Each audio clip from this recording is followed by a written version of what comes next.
তাহলে p এর কি কি আছে p x p y p z আর d এর কি কি আছে d x y d y z d z x এরপরে d x square minus y square আর d z স্কয়ার।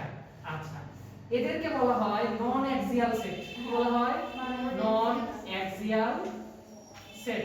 ঠিক আছে আর এদেরকে কি বলা হয় এদেরকে বলা হয় অ্যাক্সিয়াল সেট।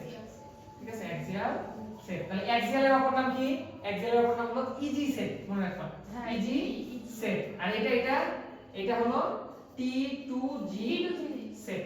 ঠিক আছে এগুলো ইম্পর্টেন্ট বুঝলে নাও। তো dxy dyz dzx ঠিক আছে মানে বোঝাচ্ছে যে এই কয়টা হলো তল বরাবর থাকে এই কয়টা কি থাকে তল বরাবর আর এরা থাকে হলো অক্ষ বরাবর এরা থাকে অক্ষ বরাবর। এইজন্য দেখো অ্যাক্সিয়াল ইজি অ্যাক্সিয়াল ইজি ঠিক আছে আর নন অ্যাক্সিয়াল T2G সেট।